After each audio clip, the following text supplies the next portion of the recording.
Welcome to Paying Attention. This is me, Nicholas Gruen. I'm with my friend Peyton Bowman. And today we're going to experiment with a conversation which is going to start by me posing a question: why is it that Stoicism is turning into a big thing?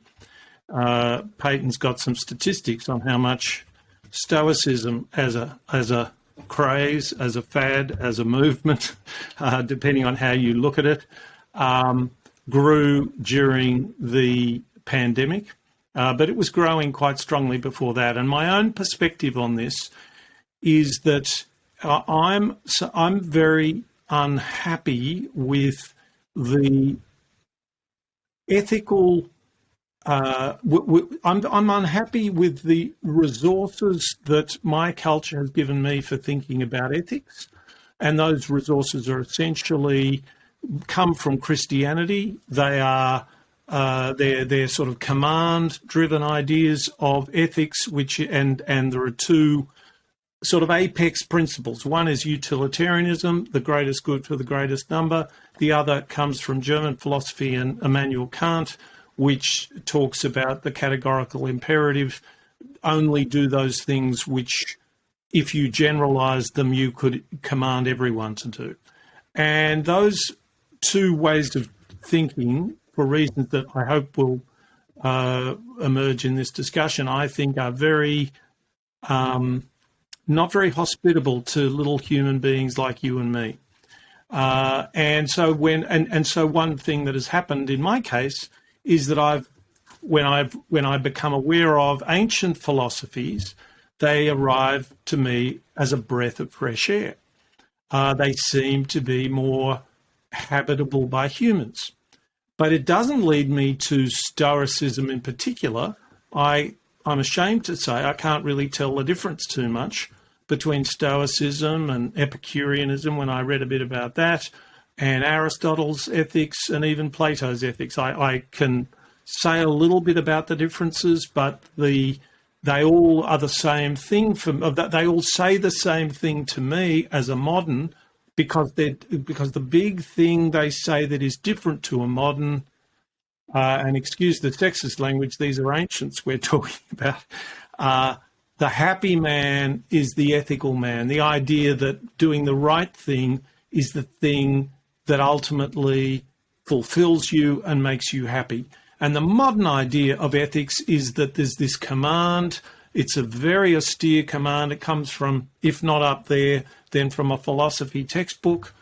And it's an idea of ethics which is a kind of an agony. How much of your own money will you give away? How good can you be? How selfless can you be? How altruistic can you be? And we're going to talk a little bit about that word, altruism. So that's what I want to talk about. And I thought one way to get into this would be to ask Peyton to read an essay that I wrote on the virtues and on altruism, and to give me his reaction to it. And then we can take the discussion from there. Thank you, Nicholas. Yeah, that's a pretty good summary of things. And I think, maybe we can start by getting back to that statistic that you mentioned about Stoicism, because I do think it's important to, I guess, get a sense of the scale of this. So according to an article I found on Vice, during the pandemic, the popularity of Stoicism grew quite a bit. And they said print sales of Meditations by Marcus Aurelius, that's a Roman emperor who was a practitioner of Stoicism, that went up 28%. Let's dumb it down a little. He's a Stoic superstar. Yeah, that's right. He's a Stoic influencer. Yeah, but and I think there's a lot to be said in defense of Marcus Aurelius, but that yeah, absolutely. No, I'm not. I'm just being silly. I'm not seeking to reflect in any way on Marcus Aurelius, other than if more leaders could be like him, I think that'd be great. So then, if you look at the sales of his book anyway, they went up 28% in the first part of 2020 compared to 2019. Print sales of Seneca's Letters from a Stoic increased 42%, and ebook sales of Letters from a Stoic went up 356%. So, one of the things that's driving this interest in Stoicism is that it's a philosophy that's been adopted by a lot of people in the tech world. There have been a few notable proponents of it who are kind of influencers online. A man named Ryan Holiday, who's a marketing PR strategist who has been very effective at spreading the message. Yeah, it's good. I've watched a few of his videos. Yeah. Also, Tim Ferriss of the 4-Hour Work Week has talked about Stoicism. So I think that, but I do think you also have to ask, what is the appeal of this, and why are people suddenly kind of latching on to this ancient philosopher, but not ancient philosopher, ancient philosophy, which in some ways is at odds with, as you defined, like as you were talking about, kind of Kant and some of the other like Christian ideas about, or Judeo-Christian ideas about obedience to commandments and things like this. So, and in your article, you also contrasted it with the idea of altruism, in the sense that altruism is a kind of opposite of selfishness, right? So the interest in the virtues, that you described your own interest in the virtues as being providing a way to look at ethics from a different perspective that was a bit more rich, a bit more full, kind of had a bit more meat to latch on to. Yeah. So can I just jump in hopefully quickly and say what I hate about what I hate about the word altruism? Yeah. I liken altruism to the ether. Now, the ether is this thing that people made up. I'm not being rude about it to say it was made up, because that's what happens in science. You make stuff up. We made up gravity because it seemed to solve the puzzle of what was attracting each other. We still don't know much about what gravity is. And in the 19th century, we invented this thing called the ether. Why did we invent the ether? Because we thought that light had wave-like properties. And if it had wave-like properties, it meant that light traveled through a medium. So we made up this medium and we called it the ether. So the ether is a concept that is demanded by the way we're thinking. Nobody found the ether and named it. And I guess what I'm saying is that people have found the virtues. They can see courage. They can see how courage is different to justice, how justice is different to temperance, how temperance is different to prudence, and so on.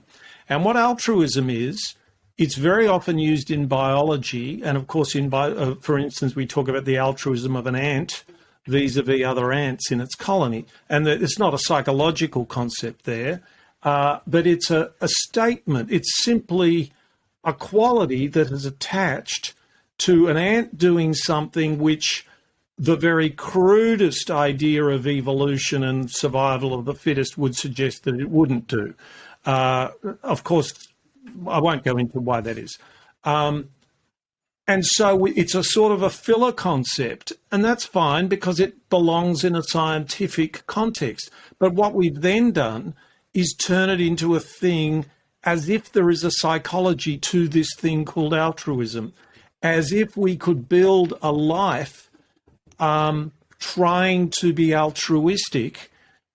And I think many people do, and I might even say to some extent I do it myself. But the problem with saying I want to be altruistic is that it gives me no bearings on where I fit into the picture, where other people fit into the picture. Why shouldn't I be so altruistic as to give all of my income away down to the average level of income in the world?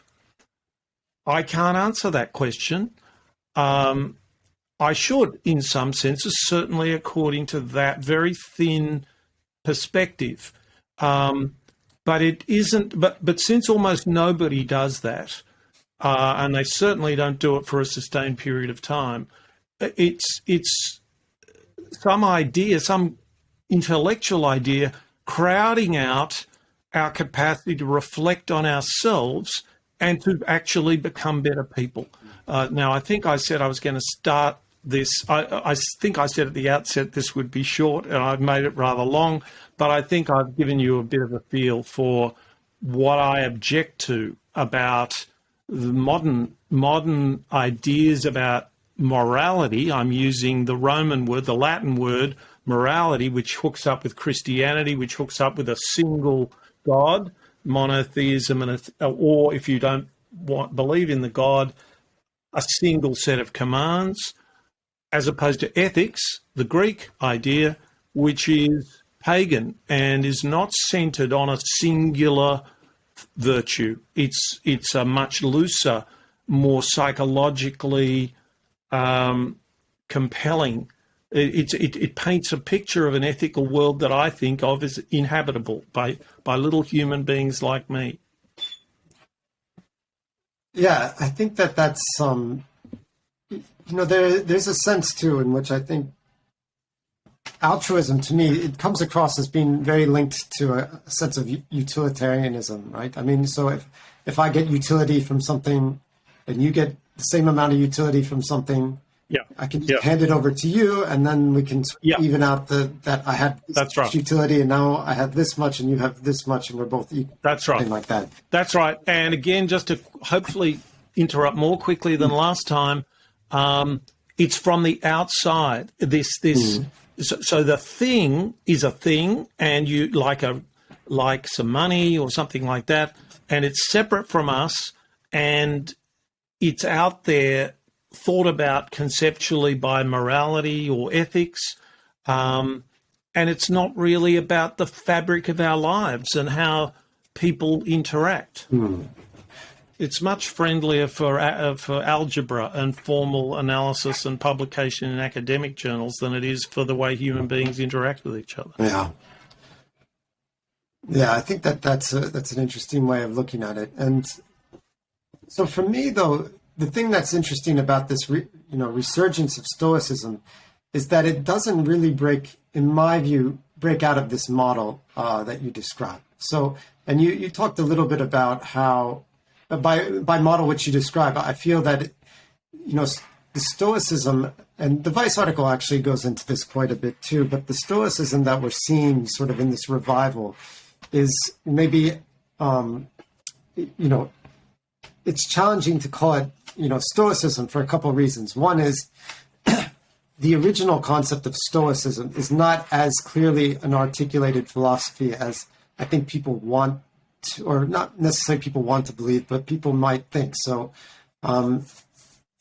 Stoicism was founded in Greece, but really the Stoicism that we're most familiar with was a form of Stoicism that was written about by Roman writers, especially, Seneca and Marcus Aurelius, who were living, much later than the Stoicism when it was originally invented or came about. And their writing is, I think, in conversation, with each other, and I think there are contrasts being created between Stoicism and competing philosophies. You named Epicureanism, but it's not it's not as clearly defined a philosophy as, say, Platonism or Aristotelianism, or where we really have canonical books that really outline, to some degree, some more than others. But if you think about the Platonic idea of the forms, you can look at something like the Republic that really sort of lays it all out, or something like this. And just in Aristotelianism, like this idea of virtue, you can read about in the Politics, for example, or the Nicomachean Ethics. So there's not that central text in a way. I mean, the closest thing is you have is probably Seneca's Letters from a Stoic, but it's a collection of letters. So so then you have this basic philosophy, which in its original form, it doesn't have quite as much clarity as it's thought to have. And then you have the modern interpretation of the form, which in some ways If you look at the way yoga is practiced in California, and this is not a knock on the way yoga is practiced in California, but it's not the same as it was where it was originally sort of formulated in India, for example. In that religious and cultural context in which yoga is being practiced is really different, and it's really shaped the way in which yoga is taught and thought about, I think, especially all over North America and in other parts of the Western world. So I think that we see a similar situation with Stoicism, where certain aspects of Stoicism have been very, eagerly kind of latched onto, but other parts, for example, there's a sense that, the Stoic view of the universe is pantheistic, that, there's a whole kind of metaphysics that goes along with it. And I don't think that that's nearly as emphasized in the modern version of Stoicism. So can you say more about the metaphysics that goes along with it? Definitely I'm not like so I guess my best understanding of it, and I'm not really a Stoic per se, is that, well, the universe, first of all, is pantheistic. So it's not that there are many gods, but that the universe itself, everything in the universe is kind of a god or something like this. And, so that's certainly a contrast with the way a lot of people think about God in the contemporary world, though there are pantheists around. That's not. But second of all is that there's this sense in which you have this overriding, I guess, logos. And, this is a word, these are words that are hard to translate into modern language.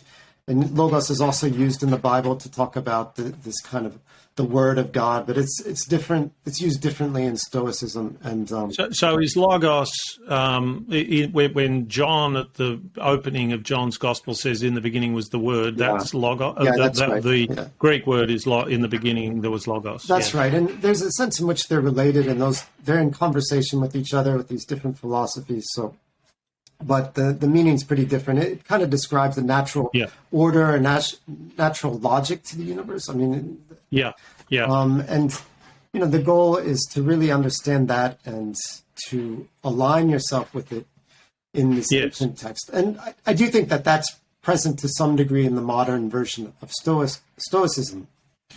But I think in I think we were talking about this before, and you used a very good term, which is that was ends agnostic,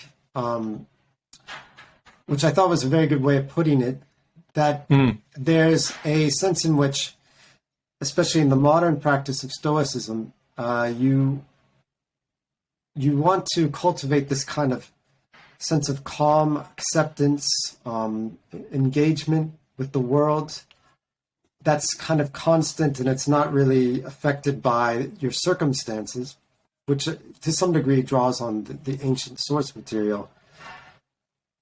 But at the same time, I find that to be very, very much in keeping with our modern environment, where, if you work, for example, in an organization, you're expected, whether you're working on, let's say, increasing marketing outcome by 10%, or you're building a rocket that you're going to put, people on Mars or something like this.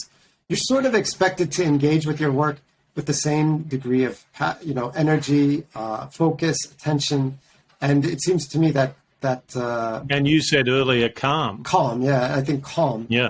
And I think that the Stoicism that we're hearing about these days is very, very much aligned with that idea. And I don't know how. I feel that that's a very modern way of looking at things. I mean, certainly there are ancient approaches that emphasize, let's say, the right over the good, but I think that the ancient concept of, let's say, virtue in particular has more of an idea of certain goods, internal goods, or other goods that are really important to think about as you go about a process. So, and in that sense, it also is sort of compatible with ideas of utilitarianism and this modern version of Stoicism. Yeah. it's compatible with utilitarianism and this idea of altruism. And, and I think also that aspect of Stoicism, being able to borrow that from the ancient world, is also what has made this the winner, because you asked, why not Epicureanism or something like this? Yeah. Because, or Platonism. Or Platonism. Well, and I think Platonism, there's a big difference, but Epicureanism's a lot, like as you noted, is a lot closer to Stoicism. But I think the main difference is that with Epicureanism, and again, I think Well, maybe we should just pause and say that there is a popular notion of Epicureanism, which is hedonism, basically. Yeah. But if you read, but then this is what I was saying when I encounter these ancients.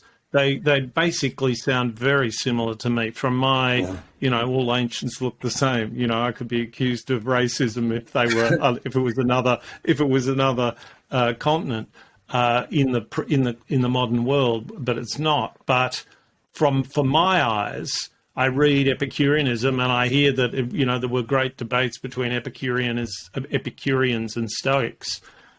I just think, they basically seem to agree on most things.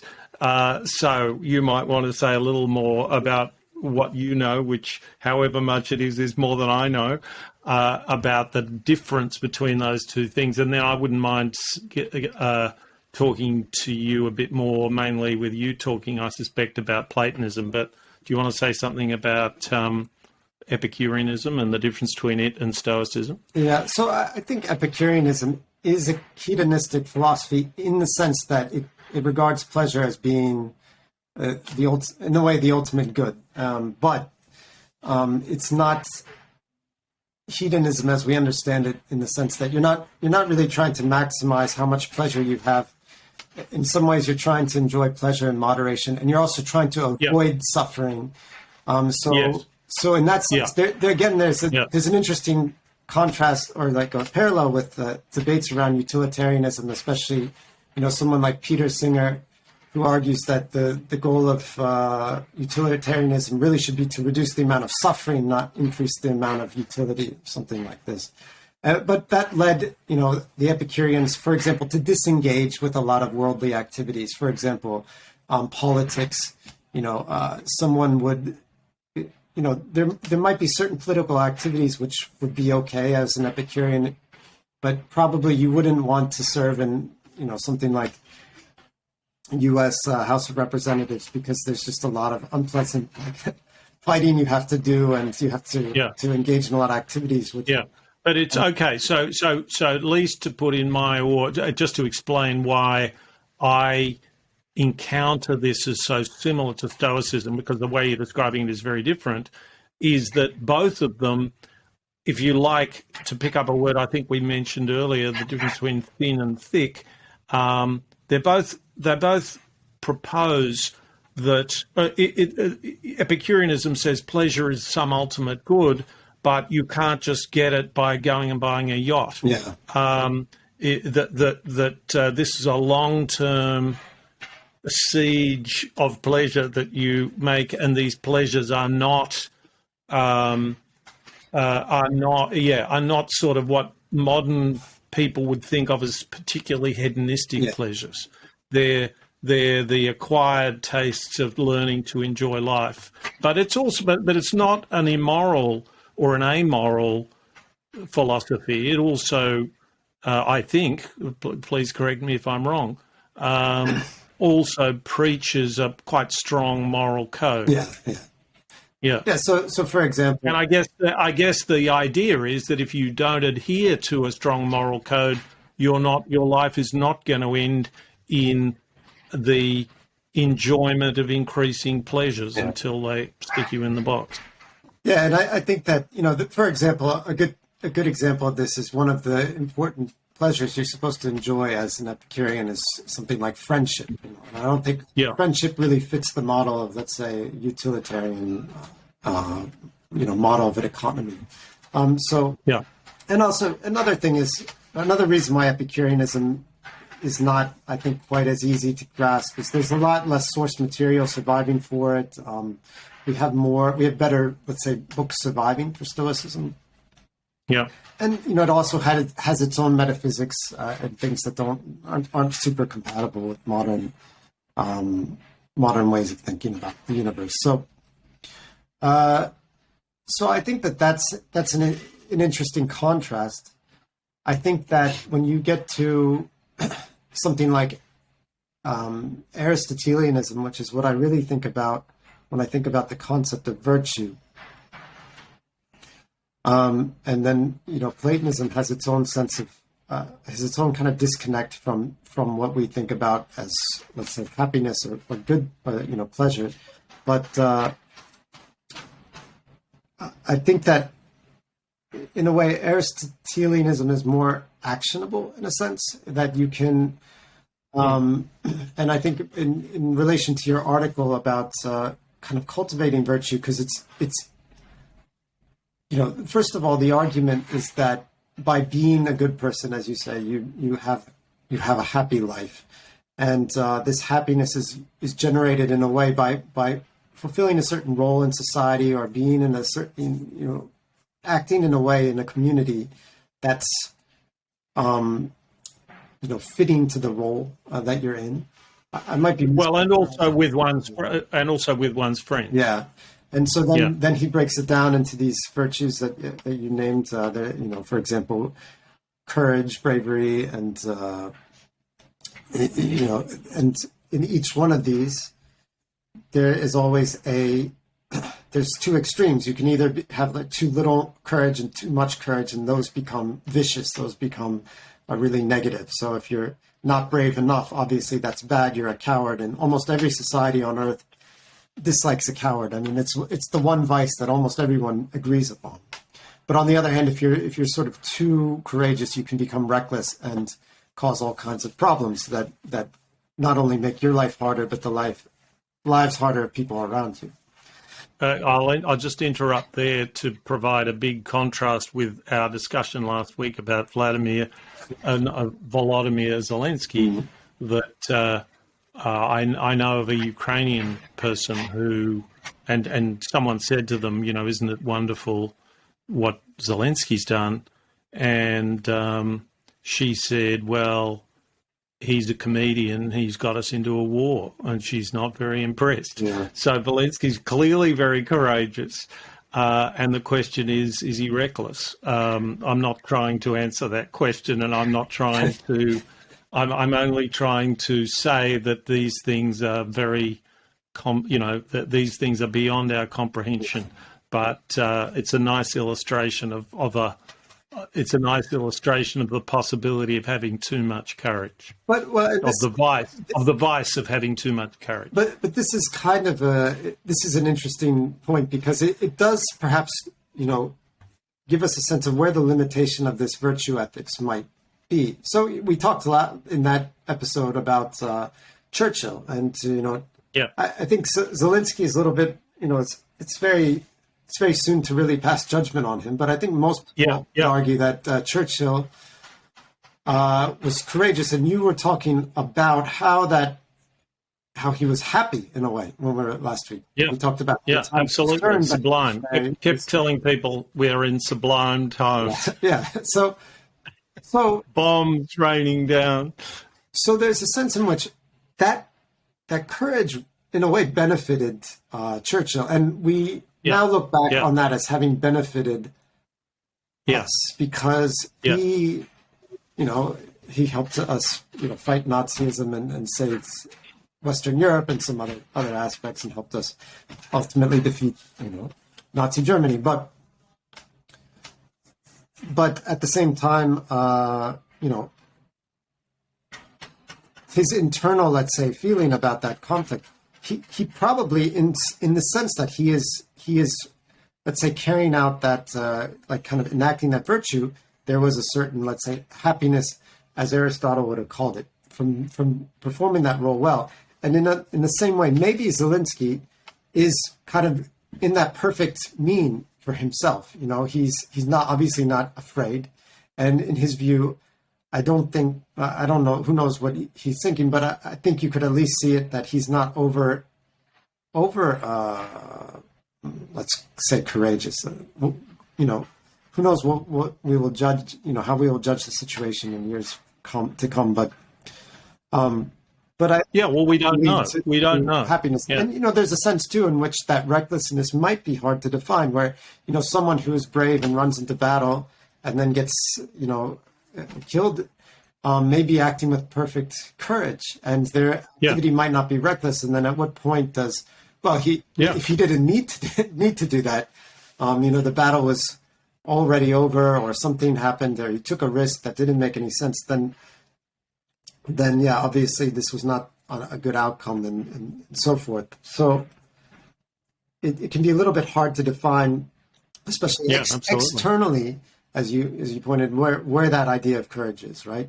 And where it becomes a vice, especially in the excessive, acquisition of or use of a virtue. And I think that's also, in a way, an interesting counterpoint to modern ideas about, I'd say, within that utilitarian system where we have this idea of altruism, is this sense of meritocracy. And if you're in a meritocracy, there's really no sense in which you can have too much merit, So maybe in like an organization, you're not going to be punished for being too efficient, for example. I mean, unless you're just really bad. Unless there are people within bureaucracies who've been punished for being too efficient, but I know exactly what you mean. And that's actually something that Alistair McIntyre points out, and Alistair McIntyre in a book, this one, which I bought and read a couple of years ago, and this follows the transition of modern ethics, modern polity, from this Aristotelian world of balance to these three things: power, pleasure, and profit, that you're trying to maximize. And the constraints upon you are external constraints, and typically other people trying to get these things as well. So you end up in this clockwork world, a bit like Newton's celestial mechanics, where you're just you're a particle, you're subject to forces, and your job is to do the very best you can for yourself, and possibly for more than yourself if you take on the prime ministership, for instance. But it's a very different. It's a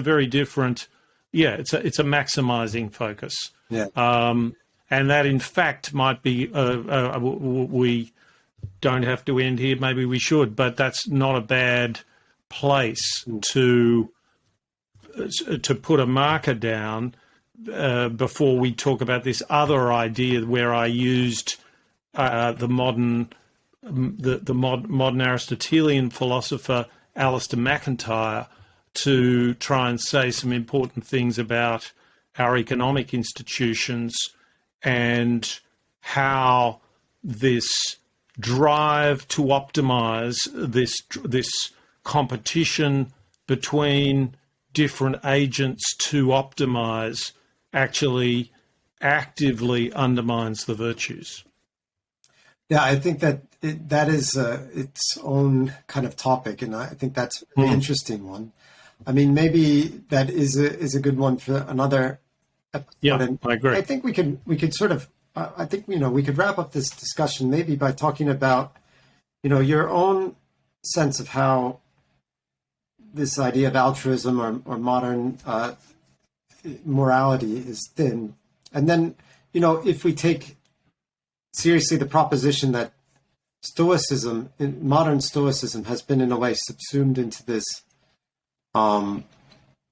this model. In this, it sort of works well because it has something in common with something, for example, like getting things done, where you're supposed to just do tasks and have this mind like water, as David Allen, the author of this, puts it. So do you think that if we take this idea seriously, then what is, what are people really reaching for in your mind when they think about Stoicism, or they think about, why not just, follow some sort of management philosophy, or like you have, for example, Stephen Covey's idea of the 7 habits or something like this. Why are people reaching for this older philosophy? I don't know. They feel a lack. I'm sure of that. Perhaps there's this idea of optimizing, which is upsetting people. I think your insight, you haven't used it in our discussion, but you did a little earlier when you talked about, it's an odd word to use for Stoicism, but it fits well with bureaucracy, which is sort of what you've been saying. So it's a contained philosophy. It's about you in your cubicle, your relationship with other people, and it's a very I don't know. It's got a warm sense of one's balanced obligations to oneself and to others about it, and those are things that people feel very much lacking in their lives. But it does fit into, it'll work for a salesperson, it'll work for someone in accounts, it'll work for somebody, working as a staffer for a politician. So I think that this idea that it fits the modern sense of the independence of ends and means, that you can be given your ends by someone else and you are the means, and you will do the best you can with that, and you will try to live an ethical, calm and endurable life, hopefully a pleasant life, in that context. I guess, one place that I think might be a bit of a tease, and I'm not going to tell you that I have worked this out for myself, but the article that I wrote about virtue, and it said the title is something like "Altruism comes from a model, virtue comes from life."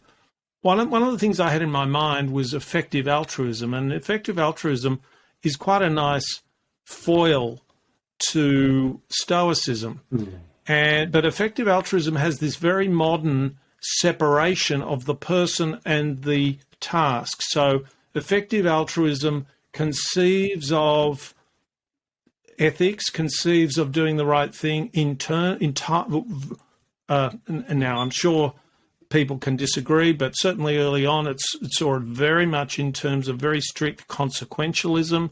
It's really about the consequences of what you do. That is separable from who you are, from your being. And I think many of the things that effective altruism has done are quite magnificent, actually. So at the same time, there's something that bugs me about it. And I won't say who it was, I don't know, just because this is recorded, I don't think he'd mind, but I was talking to one of the architects of effective altruism. You can hear him on a podcast near you. And I said to him, if you were going into a primary school, what would you tell them about effective altruism? Now, my thinking behind that question is that ethics is a very human thing, and you may not be able to tell a primary school person everything that's in your mind, but, Christianity, every religion has a pathway. And he said to me, well, I think it'd be irresponsible to tell primary school children these kinds of things because they can't understand them.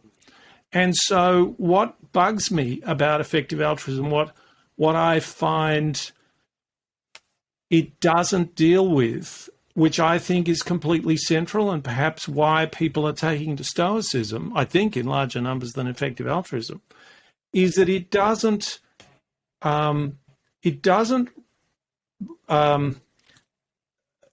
focus on myself and the world as if we're kind of equal partners. That's roughly my idea. I have an obligation to be ethical, and I have an obligation to myself. I'm around for a little longer, and I want to try and have a decent life. There will be times when it might be entirely appropriate for me to completely sacrifice that for a child, for a school hall, for something or other.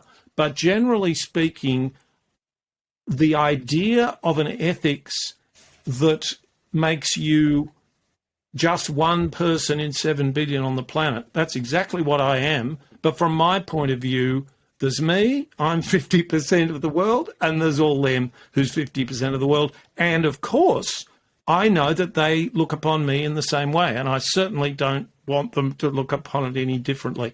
And I think that if you don't do that, the ethical landscape that you've sketched out in your own head is really uninhabitable.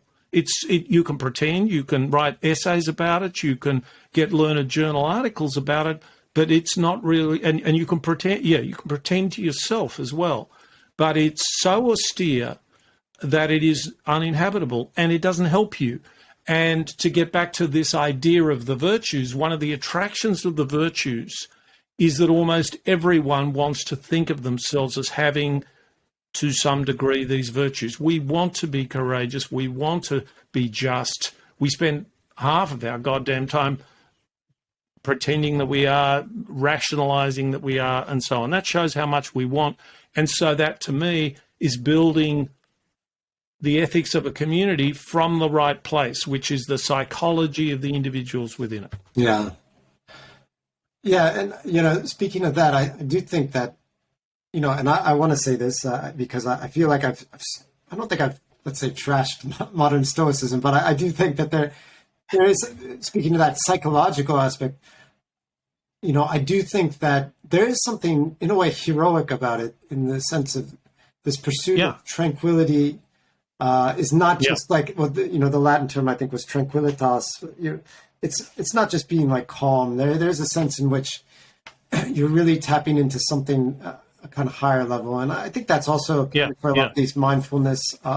Mindfulness meditation and mindfulness is very popular now too, for I think a very similar reason. I don't. It's just about kind of relaxing. There's something more to it for sure. And I think that's a fair thing to say in its defense. But yeah, speaking of the primary school kids, and I wonder if this might be getting a little bit off topic before we wrap up, but I do think that there's something very, in dealing with children, I think that, and I definitely come from more of a Platonic perspective, let's say, and I do think there's something in which children in particular, they construct their morality through a process of a kind of mimesis, or like even almost a kind of, Plato might have even called this there's a sort of memory that's going on through this process. Yeah. We could talk about maybe another time, but, it's like my daughter can read a story like... She's how old? She's 5 years old, so I read her a story like David and Goliath. And David and Goliath is so easy to understand if you're a child. Yeah. And it's not just that the small guy can beat the big guy. It's like there's this sense in which all the factors of heroism and justice and obedience and all these things can come into play and be like just so easy to grasp. And whereas if you try to break this down and being like, well, Goliath was trying to serve his country and put his other people first, and tried, or not Goliath, but David, but also Goliath to some degree. Yeah. I mean, to some degree, Goliath. If you try to argue that position, if you make it too abstract, you can be like, well, Goliath was trying to protect his people by being the sole champion that was going to fight and start a big conflict.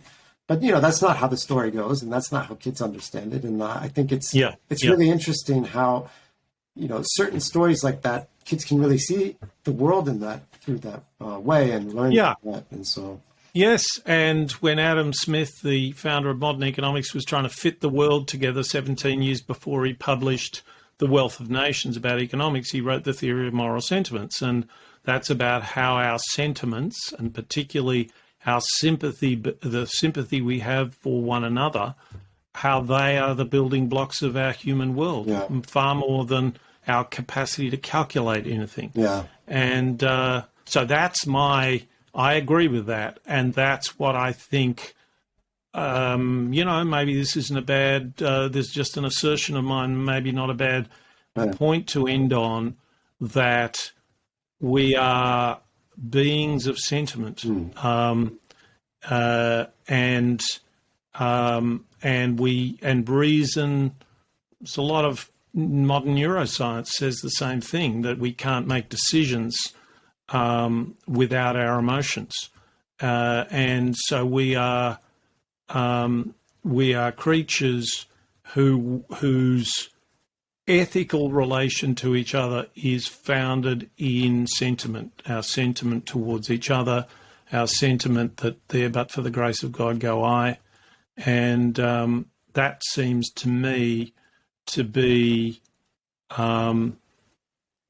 completely fundamental to ethics, and something which I feel robbed of if I look at the two main candidates outside of virtue ethics, which is utilitarianism and Kantian duty-based ethics, which for reasons that completely escape me is called deontological ethics. I mean, Christ.